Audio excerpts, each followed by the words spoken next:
वो जैस का आयोजन बिरसा ब्रिगेड ने करना चाहिए था, लेकिन मेरे को ऐसा लग रहा है कि बिरसा ब्रिगेड का आदमी यहां बिल्कुल ठंडा आया है, दर्शक जैसा दिख रहा है। ये तो सिखाया नहीं उसको, ऐसी कोई टीचिंग भी नहीं हुई उसको। ऑर्गेनाइजेशन, आपसी मेलजोल, आपसी समझ जिसको बोलते हैं आप लोग, अंडरस्टैंडिंग बोलते हैं, वो अंडरस्टैंडिंग का मतलब ये होता कि स्थापना दिवस, जैस का स्थापना दिवस बिरसा ब्रिगेड के लोग मनाते, तब लगता कि भाई आपसी अंडरस्टैंडिंग में ताकत आई है। ये होता तो मजा आता, लेकिन खैर कोई बात नहीं। मैं वो डॉक्टर मीना जो बोल के गए, मैं उनसे बहुत इंप्रेस हुआ। उन्होंने बहुत अच्छा बोले,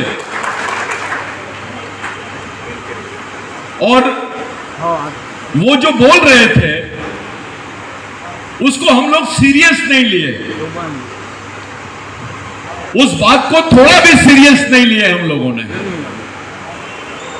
अगर मैं किसी को खड़े करके पूछूं डॉक्टर मीना ने क्या बोला, तो कोई नहीं बताएगा। वो दिल्ली से आया है, इतनी अच्छी बात किया है उसने, इतनी सेंसिटिव बात किया है, गंभीर बात किया है उन्होंने।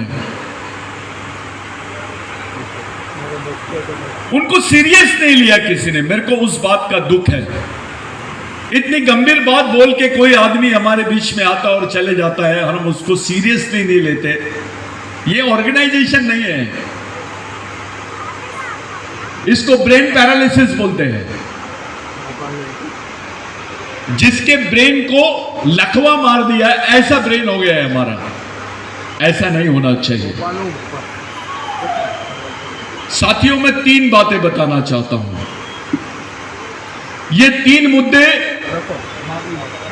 आप लोग किसी अखबार में नहीं पढ़ेंगे, ये 3 मुद्दे आप लोग किसी टेलीविजन में नहीं देखेंगे, ये 3 मुद्दे आप लोग आपस में डिस्कस करते हुए भी नहीं सुने होंगे अभी तक। पहला मुद्दा यह है कि आरएसएस ने एक प्रोग्राम चलाया है जिसका नाम है राम पदगमन। राम पदगमन का मतलब है कि राम जी जहां जहां से गुजरे वो एरिया को इन्होंने लोकेट किया है।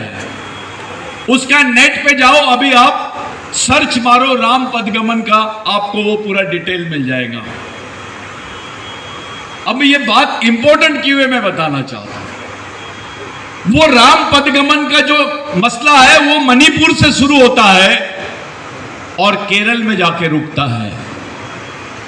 उसमें महाराष्ट्र, मध्य प्रदेश, छत्तीसगढ़, बस्तर,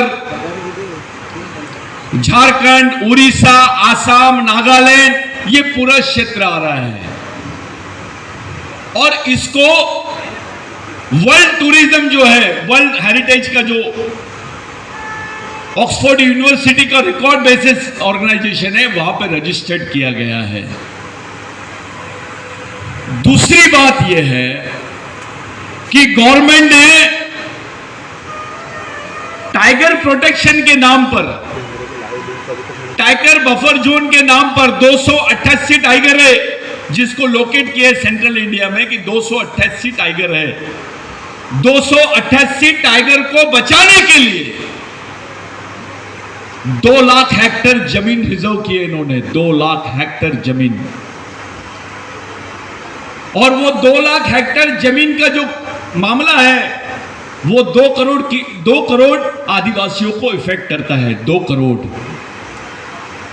280 टाइगर के लिए 2 करोड़ आदिवासियों की बलि। अभी पहले झगड़ा था गवर्नमेंट वर्सेस आदिवासी, अब झगड़ा हो गया है टाइगर वर्सेस आदिवासी, टाइगर वर्सेस ट्राइबल। संजू आगे खड़ा रहना, यानी आदिवासियों का झगड़ा शेर से है, ऐसा दिखाने की कोशिश कर रहे हैं। और वो जो टाइगर मैप बनाया गया है वो सेम टू सेम राम पदगमन एरिया है। गौर से सुनो, पहले दिमाग में डाल लो मैं क्या बोलना चाह रहा हूं। ये वो क्षेत्र है जिसमें आदिवासियों के 60% 5वीं अनुसूची के क्षेत्र आते हैं। To destruct, to demolish the provision of 5th schedule RSS plan, उन्होंने जो प्रॉपर प्लानिंग किया है वो ऐसा किया है कि जंगल प्राणी प्रोटेक्शन के नाम पर, टाइगर प्रोटेक्शन के नाम पर, राम पदगमन के नाम पर 5th शेड्यूल का एरिया डिमोलिश कर देंगे और वो पूरा 5वीं अनुसूची का 60% क्षेत्र है सेंट्रल इंडिया का और 6वीं अनुसूची का 40% क्षेत्र है नॉर्थ ईस्ट का, जिसको आप लोग 7 सिस्टर्स बोलते हैं। 7 सिस्टर इसलिए बोलते हैं वो 7 राज्य है। साथियों, इस देश में 2 भारत है। मैं ऑथेंटिक तरीके से बोल रहा हूं, 2 भारत है, एक आदिवासी भारत और दूसरा आधुनिक भारत। मैं जिस आधुनिक भारत की बात कर रहा हूं ये अभी संविधान बनने के बाद बना है,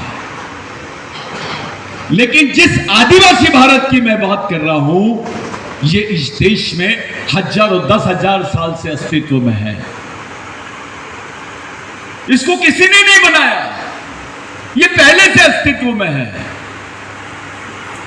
तो इस देश में आधुनिक भारत वर्सेस आदिवासी भारत ऐसा झगड़ा चल रहा है।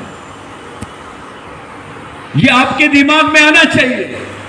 आधुनिक भारत का मतलब होता है मॉडर्न इंडिया और आदिवासी भारत का मतलब होता है एंशिएंट इंडिया। जो प्राचीन भारत है उसका आधुनिक भारत के साथ में झगड़ा चल रहा है। प्राचीन भारत बोलता है उसके इस देश के जल जमीन जंगल पे सांस्कृतिक सामाजिक अधिकार है। आधुनिक भारत बोलता है कि इस देश के जल जमीन जंगल पे उसके संवैधानिक राष्ट्रीयता के अधिकार है। आप जब 5वीं अनुसूची के क्षेत्रों में अपने जल जमीन जंगल के अधिकारों की बात करते हो तब ये लोग आप पे देशद्रोह का केस लगाते हैं। ये ऐसा झगड़ा है, ऐसा लगता है सीधा, लेकिन ये जिलेबी के जैसा सीधा है। ये मामूली बात नहीं है। सिविल वॉर की तरफ जा रहा है देश।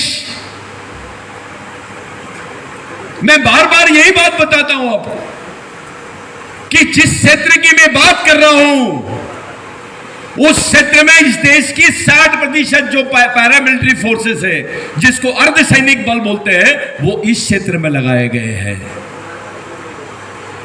अरे सैनिक तो बॉर्डर में होने चाहिए, पाकिस्तान के बॉर्डर में होना चाहिए, चाइना के बॉर्डर में होना चाहिए, श्रीलंका के बॉर्डर पे होना चाहिए, नेपाल के बॉर्डर पे होना चाहिए। वो आदिवासी क्षेत्र में क्या कर रहा है? ये सैनिकों की आदिवासी क्षेत्र में क्या जरूरत है?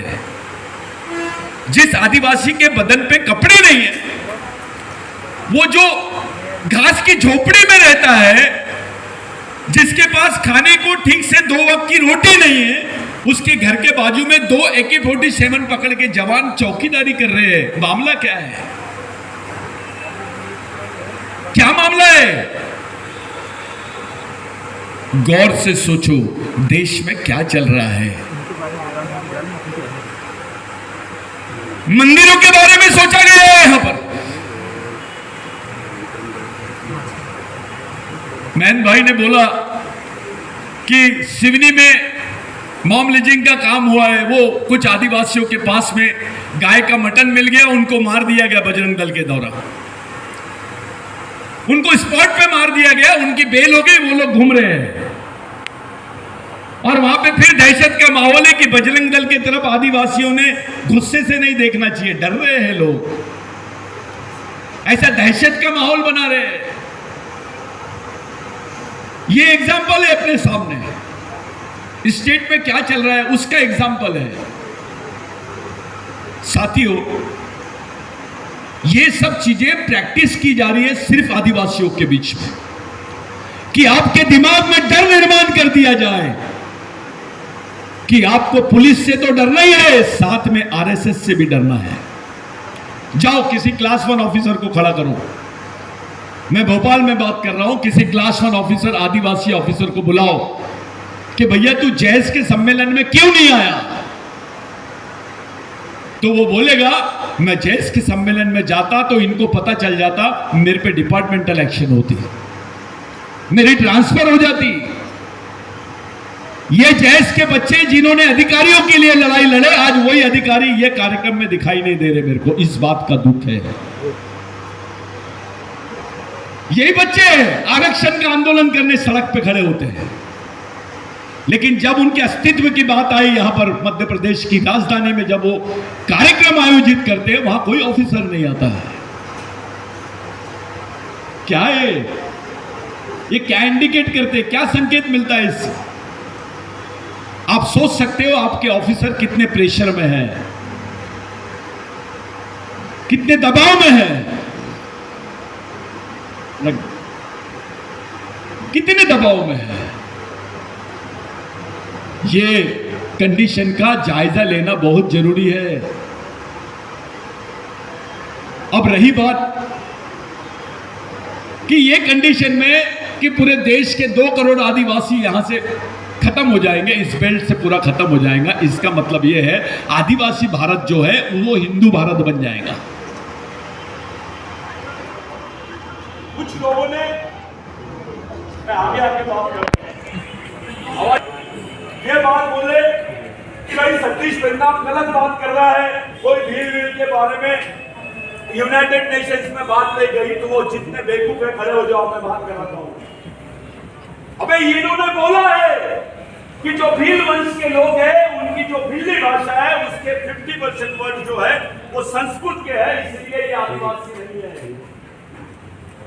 अब तो भीलों के एग्जिस्टेंस का प्रॉब्लम आ गया है, भील वंश के अस्तित्व का प्रश्न है ये कि वो आदिवासी नहीं है। ये बात संयुक्त राष्ट्र संघ में बोला जा रहा है, और वही लोग जो लोग बोलते हैं वो लोग खुलेआम हमारे बीच में घूमते हैं। हमारे लोग उनकी थैली पकड़ पकड़ के काम कर रहे हैं। तुम आदिवासी नहीं रहोगे तो क्या रहोगे, तुम्हारा क्या अस्तित्व रहेगा भाई? एक तरफ यहाँ की गवर्नमेंट स्टेटमेंट देती है कि भारत में आदिवासी नहीं, दूसरी तरफ वही गवर्नमेंट बोलती है कि भील वंश के लोग जो दिल्ली भाषा बोलते हैं उनके शब्द संस्कृत से मिलते हैं, वो आर्य संस्कृति के शब्द है, इसलिए वो भी आदिवासी नहीं है। ऐसा तुमको खत्म करने का षड्यंत्र रचते हैं वो लोगों के लिए जो तुम्हारे बीच में षड्यंत्र रचते हैं। वो लोग घूम कैसे सकते हैं यार तुम्हारे बीच? हमारे लोग सीरियस क्यों नहीं है उसके लिए? हमारा बच्चा क्यों नहीं सीरियस है? हमारा अधिकारी क्यों नहीं सीरियस है? इलेक्शन के बारे में बताओ सीरियस। अबे तू एमएलए बना है, तू मिनिस्टर बना है, तो क्या झटका लिया? मध्य प्रदेश की गवर्नमेंट में इन्होंने एक प्रस्ताव नहीं लाया। अभी बताओ 5 साल में ऐसा कौन सा प्रस्ताव आया है जो तुम्हारे रोजगार और तुम्हारी जमीन से जुड़ा हुआ है? बताइए, चलो बताओ, मेरे को खड़े होकर बताओ। एक आध प्रस्ताव है? 112 प्रस्ताव है 5 साल में पास, 112 में से एक आदिवासियों को प्रस्ताव नहीं था। तब कहां गए थे तुम्हारे नेता? तब कहां गए थे तुम्हारे ऑर्गेनाइजेशंस के लोग, बड़े बड़े लोग? जब रियल बात बोलो तो तुमको तकलीफ होती। ये हवा में बात नहीं होना, कुछ तो भी ऐसा गम्मत का खिलौना लेकर बड़ी बात करना, उसको ऑर्गेनाइजेशन नहीं बोलते। जमीन पे आओ, उसके रूट्स में जाओ, तुम्हारी कौम को खत्म करने का षड्यंत्र चल रहा है, हम इंजॉय कर रहे हैं।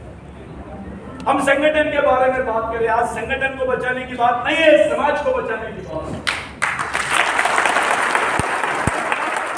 जिंदा कैसे रहेगा जब वो भील आदिवासी नहीं रहेगा? तो आदिवासी तो आधे टूट जाएंगे, खत्म हो जाएंगे। एक अभी भील पे आई तो गोंड चुपचाप है, कोल चुपचाप है, कोल चुपचाप है, कल गोंड पे आएगी तो भील भी चुपचाप है। इसको समाज नहीं बोलते। यही समझाने की कोशिश कर रहे हैं कि समाज नाम की चीज है। जात के लिए टंटे भील ने काम नहीं किए, कुर्बानी टंटे मामा की जात के लिए नहीं की, समाज के लिए। बिरसा मुंडा की कुर्बानी समाज के लिए थी, राघोजी भांगरे की कुर्बानी समाज के लिए, बाबूराव शर्मा जी की कुर्बानी समाज के लिए थी, जात के लिए नहीं थी। ये जात नाम की संकल्पना से बाहर आ जाओ। धर्म और जात बिरसा मुंडा ने बोला ये खिलौने हैं, ये लड़ाई के मैदान में काम नहीं आते। जो सैनिक होता है वो जात और धर्म का सहारा नहीं लेता। जो सैनिक होता है वो अपने वंश और संस्कृति की बात करता है, अपने अधिकारों की बात करता है। सैनिक हो कोई मामूली नहीं है। बताइए जैस के बाद कौन सा संगठन है जो ढीलों में काम कर सकता है? उसी संगठन के पर काटने की बात कर रहे हैं, उसी संगठन को बना करने की बात कर रहे हैं। जब जैस के बारे में बोला जाता है ये नक्सलवादी संगठन है, ये भी टोपी पहन रहे बिरसा मुंडा, तब कोई नेता कोई कुछ नहीं बोलता है। जो अपने आप को नेता बोलते हैं, जैस का भी विधायक वगैरह बन के चुपचाप है। तुमको नक्सलवादी बोल दिए तो गोली मारने की परमिशन मिल जाती है, तुमको मारने की परमिशन मिल जाती है।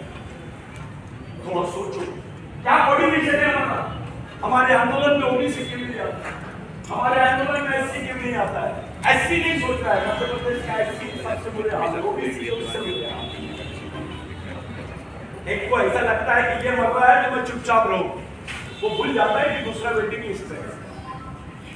आप लोग ये जो सिचुएशन है इसको समझो, ये पॉलिटिकल वॉर चल रहा है, पॉलिटिकल वॉर। किसी ने बोला नवंबर महीने में इलेक्शन है, कौन से राज्य के इलेक्शन? पहला मध्य प्रदेश, दूसरा छत्तीसगढ़, तीसरा राजस्थान, चौथा महाराष्ट्र और आगे के राज्य।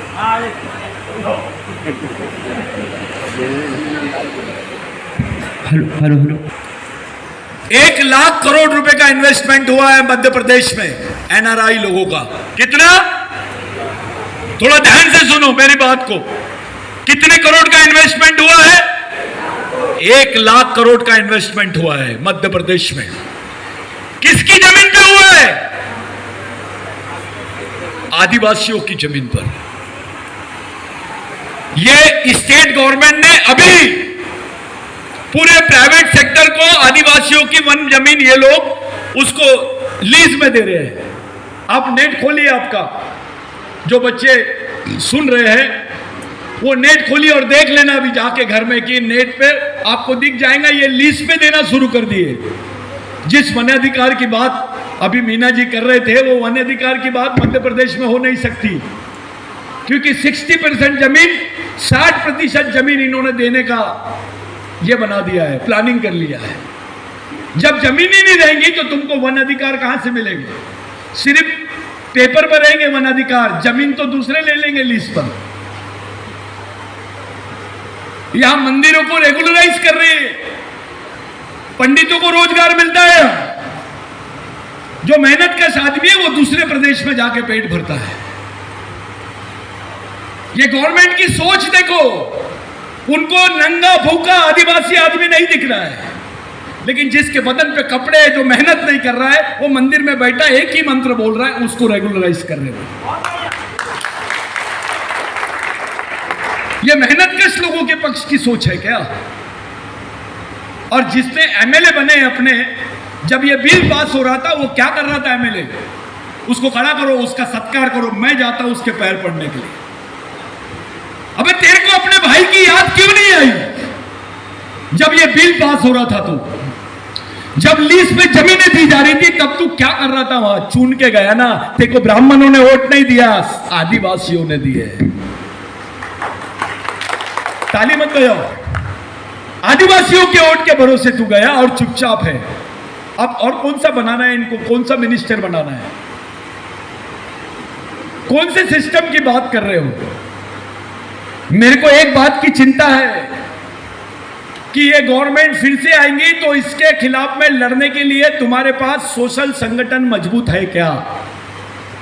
नेता मजबूत है क्या? मैं ये देखने नहीं आया हूं, ये मेरा सब्जेक्ट नहीं है। क्योंकि जिस लड़ाई को तुमको लड़ना है उसमें नेता एक चपरासी का भी काम नहीं कर सकता है, वो किसी काम का नहीं है।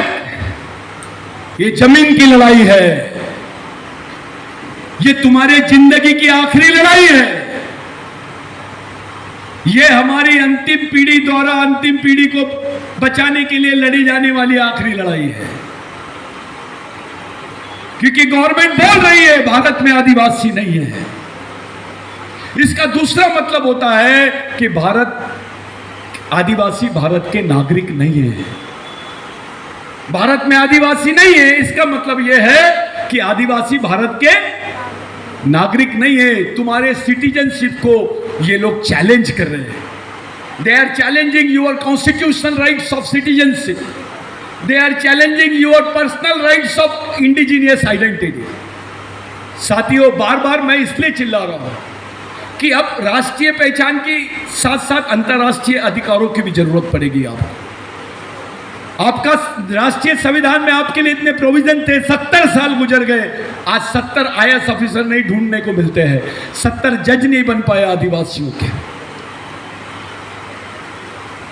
अब तुम मरने की कगार में हो, तुमको ऑक्सीजन सिलेंडर की जरूरत है, यानी इंटरनेशनल साउंड की जरूरत है।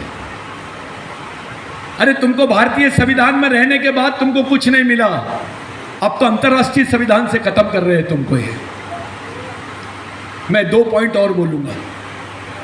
मेरे को लगे चिट्ठी लेके आया, मैं डर गया क्योंकि यहां चिट्ठी बहुत चल रही है और सही बात है। तो बड़ी बात यह है, ये जितना एटमॉस्फेयर दिख रहा है जैस का, ये मामूली नहीं है। मैं जानता हूं अपने घर से कैसे वो लाया होगा बेरोजगार लड़का, पैसे जमा करके कैसे आया होगा यहाँ पर। ये मीटिंग बहुत क्वालिफाइड है, ये सोशल क्वालिफाइड लोग बैठे हैं, इनके लिए जोरदार तालियां हो जाए। ये मामूली लोग नहीं है, ये ऑफिसर नहीं है, चलेगा, ये बेरोजगार है, चलेगा, लेकिन सोशल क्वालिफाइड है, इसको समाज की कीमत समझती है। Social qualification is more important than academic qualification. ये चिल्लर चीज है वो। आप कैसे दिखते हो ये बड़ी बात नहीं है, कैसे सोचते हो ये बड़ी बात है। लड़ाई सोच की है, उस लड़ाई को जीतना है। ये जो मैं शुरू में आता था, मैं विक्रम आचार्य को देखता था, बड़ा प्रिंसिपल आदमी दिखता था, मेरे को मालूम भी नहीं था कि ये एम्प्लॉय है। और मैं बाद में पूछता था लोगों से, ये एम्प्लॉय है क्या? दादा एम्प्लॉय है वो। मैंने बोला इतना सीरियस काम कर रहा है। मैं पूरे मुजालदा को देखता हूँ, उनकी पूरी टीम को देखता हूँ, तो मेरे को ऐसा लगता है यार ये इतने डेडिकेटेड है। और मेरे को बड़ा खुश होता था मैं जब कैंप्स लेता था और सब लोग बैठते थे, पूरे जैस के लोग बैठते थे। मैं सच बता रहा हूँ, मेरे को ऐसा कभी फील नहीं हुआ कि मैं बिरसा ब्रिगेड का हूँ कि जैस का हूँ। और किसी को ऐसा लग रहा होगा कि मैं जैस का नेता बन जाऊंगा, मैं बिरसा ब्रिगेड का नेता बन जाऊंगा, समाज का बहुत बड़ा नेता बन जाऊंगा, ऐसा कुछ नहीं है। ढूंढ रहा हूं मैं कौन बन सकता है करके। सच्चाई है, अपना कोई वाली नहीं है, याद रखना। ये मध्य प्रदेश, छत्तीसगढ़, राजस्थान, ये मध्य भारत को खत्म करेंगे। अभी 2024 में नजर नहीं आएंगे तुम। ये इस इलेक्शन के मार्फत इस पे कब्जा करने का गणित है ये। चाहे कांग्रेस रहे या बीजेपी रहे, दोनों की स्ट्रेटेजी इसी टाइप से होती है। बात तो तब है जब हम अपनी शर्तों पे, अपनी तरीके से, अपने समाज की सुरक्षा के लिए, अपने समाज की आने वाली जनरेशन के लिए प्लानिंग करके कोई काम करें। मेरे को ये मामला मेरे को ये मामला मेरे को कभी पसंद नहीं आया कि अपन कांग्रेस, हाँ मैं भी बहुत फेवर किया क्योंकि यहाँ बहुत आरएसएस का बीमारी बहुत था अपने क्षेत्र में। मैंने बोला जो नहीं होना पहले तय कर लो, क्या होना बाद में तय करते हैं। तो पिछले इलेक्शन में कुछ एमएलए बनाए हमने, मैं उसका साक्षी हूँ।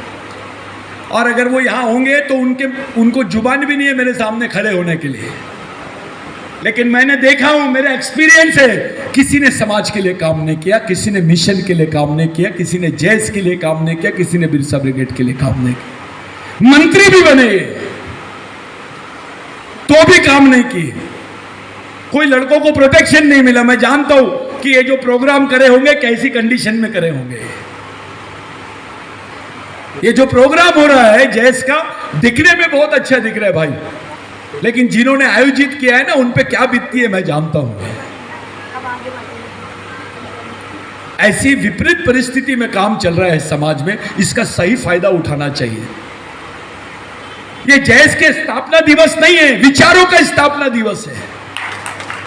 पहले बोलते थे लोग।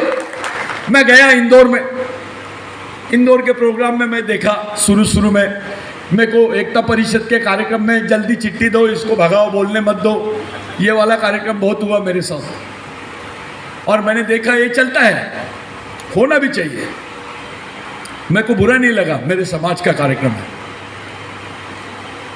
लेकिन कुछ लोग बोलना शुरू कर दिए जैस वालों की, इनकी विचारधारा क्या है आदिवासी युवाओं की।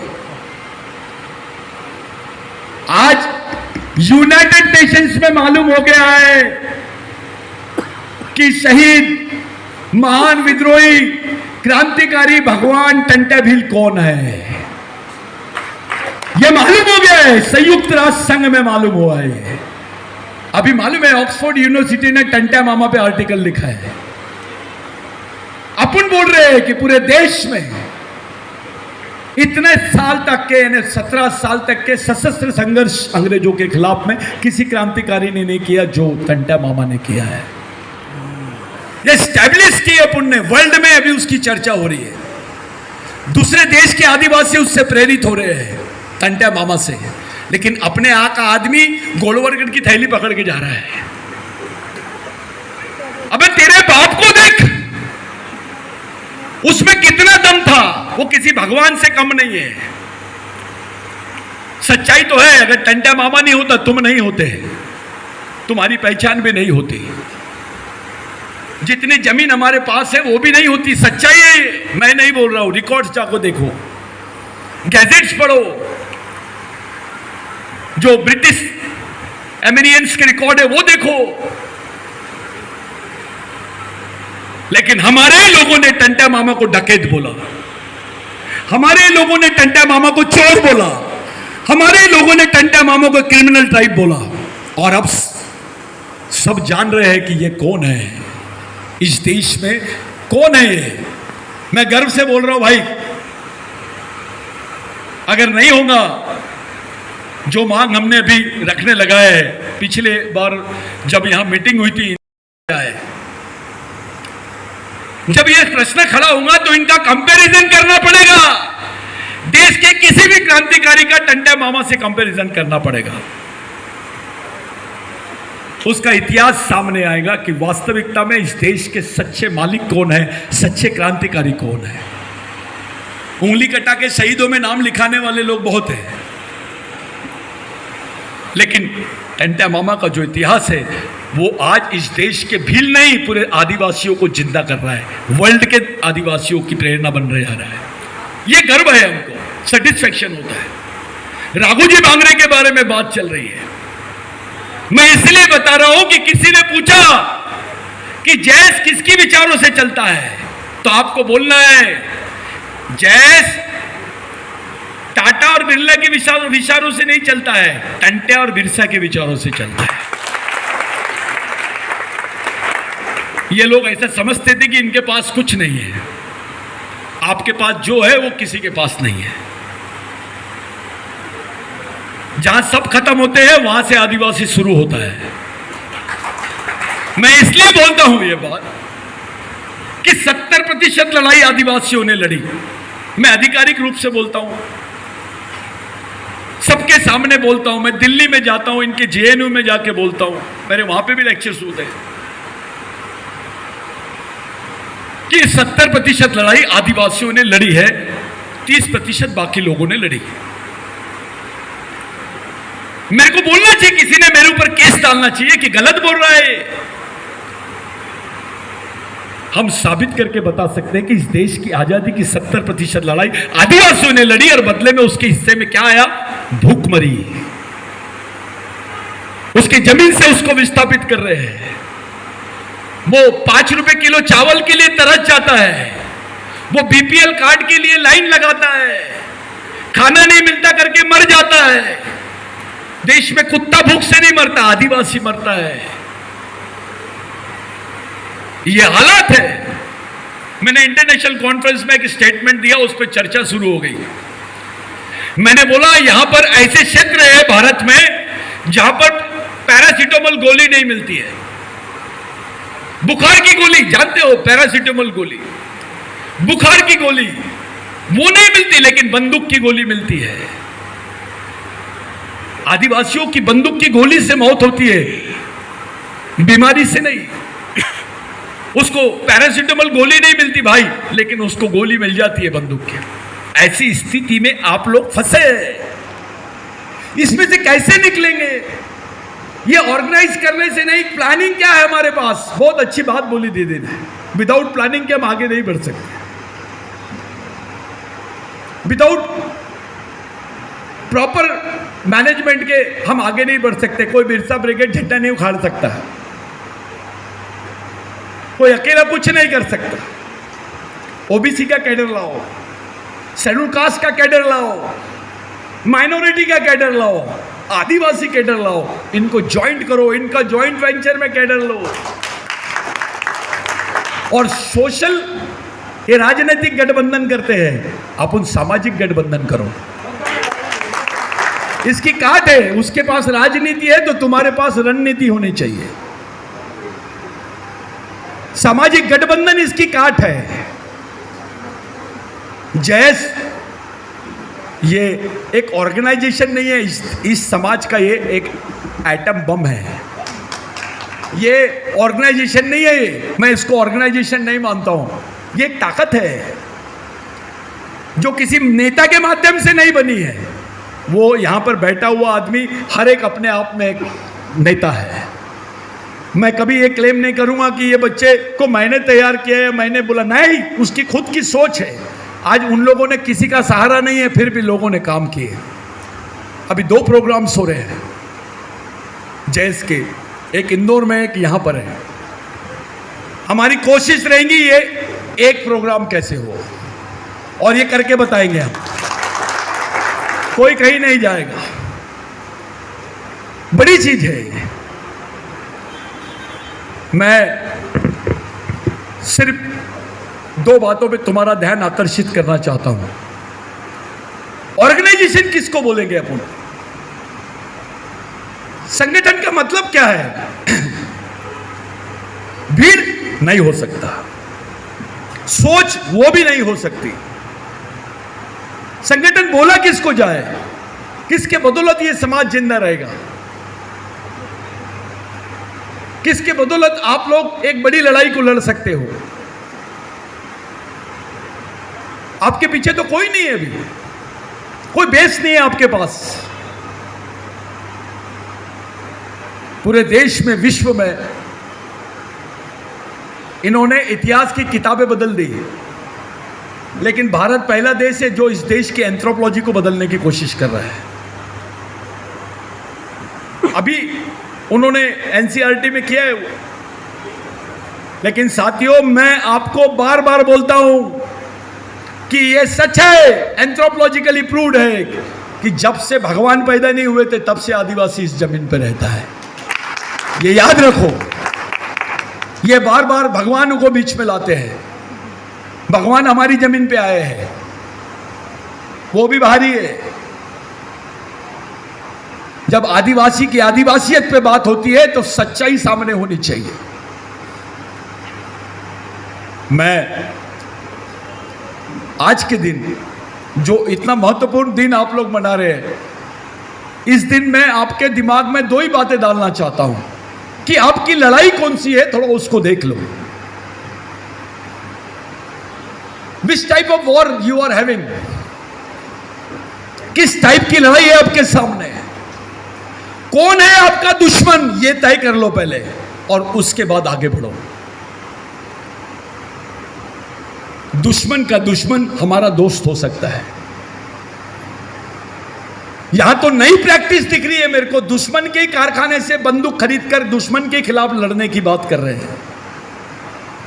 अबे बेवकूफ हो गया क्या? वो तेरे को बंदूक देगा लेकिन गोली अपने पास में रखेगा, क्या कर लेगा? गोली अपने पास रख लेगा, बंदूक तेरे को दे देगा। उससे अच्छा तो अपना डंडा है। किसी ने अच्छा कहा है, बंद हवाई जहाज से अच्छा है चालू साइकिल। आपके पास अपना क्या है, लड़ते वक्त ये ख्याल में रखना पड़ता है। तो जो कोऑर्डिनेशन है आपका, वो सोशल कोऑर्डिनेशन, कल्चरल कोऑर्डिनेशन इस टाइप का होना चाहिए। अगर इस टाइप का नहीं है तो समझ लेना आप आइडियोलॉजिकली करप्ट हो गए हैं, आप वैचारिक रूप से करप्ट हो गए हैं। व्यवहारिक रूप से करप्ट रहेंगे चलेगा, वैचारिक रूप से करप्ट नहीं होना चाहिए। यही काम किया है इन लोगों ने, ये वैचारिक रूप से करप्ट नहीं है। और आपके ऊपर जवाबदारी इन्हीं के आंदोलन को चलाने की है, और इन्हीं का आंदोलन आखिरी पर्याय है हमारे पास। आपको दूसरा कोई पर्याय नहीं है आपके पास। आप जाइए, कार्ल मार्क्स को पढ़ लीजिए और किसी बात को पढ़ लीजिए आप, लेकिन रियल आपको बात जब जाना पड़ेगा, आपके पुरखों को देखना पड़ेगा कि जमीन कौन सी लड़ाई लड़े इन्होंने, जल जमीन जंगल की लड़ाई लड़े। सुनने में बहुत अच्छा लगता है, सरल लगता है, क्या है, जल है, जंगल है, जमीन है। नहीं, ये आदमी के जिंदा रहने के आखिरी स्रोत है और प्रथम स्रोत भी है। मानव का निर्माण भी इन तीन चीजों से हुआ है और उसके जिंदा रहने के भी यही तीन स्रोत है। ये आदिवासियों की थ्योरी है, इसको बोलते हैं सबसे highest human psychology of India, यानी आदिवासी संस्कृति। वर्ल्ड की सबसे हाईएस्ट ह्यूमन साइकोलॉजी भी कह सकते हो आप। मेरे भाइयों, जिस भाषा को इस देश में 2 लाख लोग नहीं बोलते हैं, जिस भाषा को इस देश में 2 लाख लोग नहीं बोलते हैं, जिसका नाम है संस्कृत, उसको देश की पहली भाषा का दर्जा मिल गया है। उसको ऑक्सफोर्ड यूनिवर्सिटी में इन्होंने मान्यता दिला दी है। अब विश्व के 27 देशों में संस्कृत भाषा पढ़ाते हैं, और यहां के जिन लोगों के पास क्वालिफाइड भी नहीं थे, ऐसे लोगों को इन्होंने 5000 लोगों को भेज दिया, 5 लाख रुपए पर मंथ के हिसाब से। और जिसको 2 लाख नहीं 2 करोड़ लोग बोलते हैं, भिल्ली भाषा 1 करोड़ आदिवासी बोलता है उसको, गोंडी भाषा 1 करोड़ आदिवासी बोलते हैं उसको, मुंडारी भाषा 1 करोड़ आदिवासी बोलते हैं उसको। देश की भाषा का, राष्ट्रीय भाषा का भी दर्जा नहीं मिला अभी तक। उसको इन्होंने 9th शेड्यूल में भी नहीं डाला। देश की पहली भाषा संस्कृत, यानी ब्राह्मण भाई देश का पहला आदमी। आदिवासी कहां गया? तुम्हारी आइडेंटिटी का क्या होगा? इसको बोलते हैं कल्चरल चैलेंज। जब किसी कोर्ट में आप खड़े रहते हो तो आपको एविडेंसेस देने पड़ते हैं, और ये एविडेंसेस आरएसएस दे रहा है। मैंने आपको बताया, अभी मीना जी आए हैं। मीना जी एक प्लानिंग चालू है जिसको टाइगर रिजर्व के नाम से जानते हैं। 2 लाख हेक्टेयर जमीन रिजर्व की है इन्होंने 17 स्टेट्स में, और उसी में जो जमीन रिजर्व की है उसी को राम पदगमन बोला गया है। ये आदिवासी भारत से हिंदू भारत का कन्वर्शन है। आपकी कोई ओनरशिप नहीं रहेगी, आप इस देश के मालिकियत नहीं रहेंगे आपके पास जमीन की। जमीन है तो आप है, जंगल है तो आप है, नहीं तो इसके बगैर आपकी डेफिनेशन भी नहीं हो सकती। साथियों, आज के दिन मेरा आप लोगों से विनती है कि आप लोग ज्यादा से ज्यादा प्रशिक्षित हो और अंडरग्राउंड मूवमेंट चलाना सीखो। व्हाट्सएप पे जो मूवमेंट चलाते